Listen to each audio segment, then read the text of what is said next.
What's up, folks? So while I've been out here in Washington, I haven't had great access to leg equipment to train my legs. So instead of doing leg days, I've just been going on trail runs. Obviously, it's a bit of a different stimulus. Not so much quad and glute work and a whole lot more calf work than I would normally do. But I think it's a good way, a good compromise to still stay active, still be at least using my legs, getting a shit ton of steps in, and enjoying some beautiful nature. So right now, we're on roughly a 10K loop, and I'm doing some brisk walking up some of the steeper bits, and we'll jog some of the less steep bits, and then cruise all the way on down for a total of about 10K. Unfortunately, I don't have good cameras for capturing this stuff, so I'll just say a little soundbite at the beginning and try to get some video later on. But we'll see. Hope you enjoy. Hope this keeps you motivated. And get out there. Enjoy your local trails. Just do something outside. It doesn't really matter what. If you're just traveling for a short amount of time, then the most important thing is that you stay motivated to train, and particularly can enjoy a little bit of cross training, a little bit of things that are different than your normal routine. All right, take care. I'm going to start going faster because it's a little bit, So now it's not quite so steep. So these bits I can run, but I'm sure the video looks very, very terrible. So I'll cut off and just give you some B-roll from here on out. Take care, have a great day, stay strong, subscribe if you enjoy this, and we'll catch you in the next one. So I wasn't always a trail boy, as you can probably imagine. For me, it all started about 2 years ago. So I was like, 32? Yeah, I'm 34 now. So I was 32, and I was just learning how to free dive. And for those of you who don't know, when you're free diving, you're diving under the water and trying to hold your breath. It can be really useful to train your ability to hold your breath so that you can hold it for longer. And one of the things I learned from that was that in order to improve your anaerobic tolerance, to be able to sort of move around and do things while holding your breath, it helps to have a good aerobic base. And so I decided to take up running in order to improve my aerobic base. Because up until that point, I had been working out for a couple years, but just doing sort of like calisthenics stuff and weight stuff, like the types of things that I show on my channel all the time. So I was doing a lot of that, but I wasn't really doing any cardio whatsoever. And when I started out, it was pretty shocking.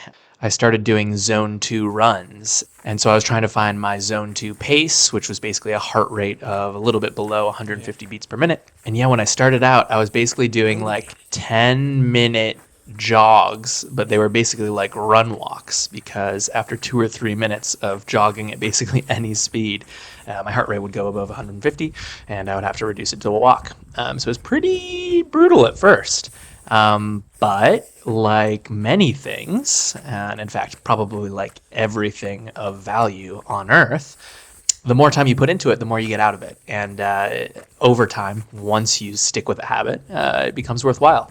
And immediately after like 2 or so months of doing semi-regular, so talking like 3-ish times a week, zone 2 runs, even though they were like 10 to 15 minutes at the very beginning, just to start the habit, even though they were so short, in like 2 months, I already started to notice, one, my breath hold's getting better, which was sort of my main goal outcome, but my zone 2 pace was getting a lot faster.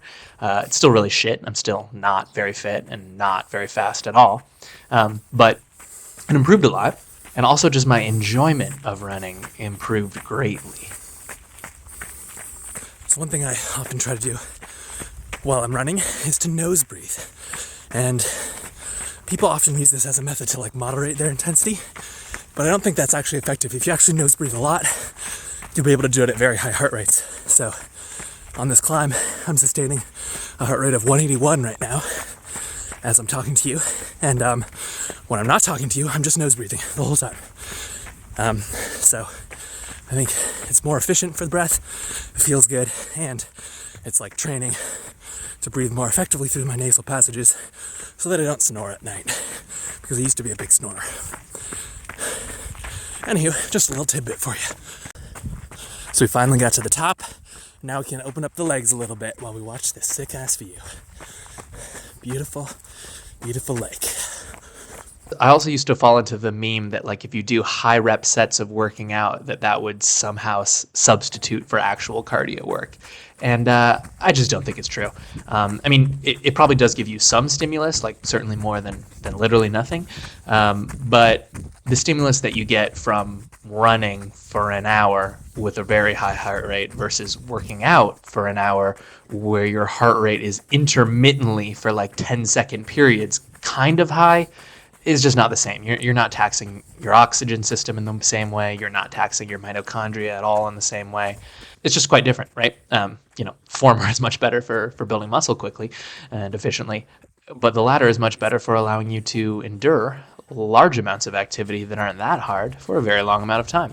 And after now having done it for like 2 years, I can really see that it is improving my life. I don't show much of my running on the channel for a couple reasons. The first is just logistically, it's kind of hard to capture. My algorithm for recording my workouts is very easy. I just turn on the camera before I start every set, and then and then I have content to share with you guys, and I can talk over it afterwards, of course. With running, it's very hard to do good camera work, and also it's just a lot harder to talk. And I feel like what you see on running is always just landscapes, which, to be fair, are cool, and that's what I'm showing out in this thing. But like to actually capture myself running in some sort of meaningful way would require a lot more camera work than I'm willing to put in at this point. The second reason I don't show it is because I'm not very good at running yet. I'm still quite slow. So I'm not in a position to really be sharing that many lessons learned or giving advice to people. And of course, likewise with weights, of course, I'm not like world-class strong or anything like that. Definitely like an intermediate, I would say, in most respects. But I have improved a lot and learned a lot over the time. So I do think I do have value to present in my journey on there. One day I might have value to present in my journey on running as well. Stay tuned for that. Hannah's so much faster than me. It's disgusting. But one day I'll catch her. One day. But yeah, folks, this spot for running was fantastic. And it's a place in eastern Washington, and it was just so dry and cool here while we were there, which was absolutely fantastic. The vast majority of my running is done, where I live in New Caledonia. And it's just, it's hot as shit here pretty much all the time. Even in the winter, it's going to be like 19 degrees, like minimum in the evening. And so it's quite humid and stuff. And so it takes a lot out of you, especially as a big guy like myself. I feel like I just don't cool efficiently at all. And my performance in the heat is so much worse than my performance in the cool. So while we were out here in like a dry area that wasn't that hot, I mean, it was just fantastic. I felt like I could finally run like at a sort of decent speed again, and it was really, really refreshing. So over this period, I did a fair bit of running instead of leg days, and it was fantastic. I absolutely loved it. Of course, it's obviously not the same as a leg day, but it's pretty darn good. And again, while we are on the road, we're just trying to maintain some level of fitness and maintain and continue to build the stoke we have for active living, right? It's not about actively trying to make gains at all costs while you're traveling, because of course, the very most obvious thing you could do is just not travel at all, and that would be better for your gains. But given that we want to travel for other reasons, it makes sense to just do activities you love that are available in the place that you are. So when you have access to a trail, for the love of God, run that shit. Just crossed the finish line. Heart rate was at 195 when we finished. And believe it or not, still nose breathing all the time.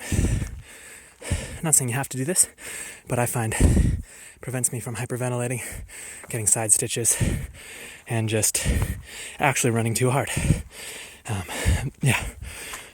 Well, that was a great run.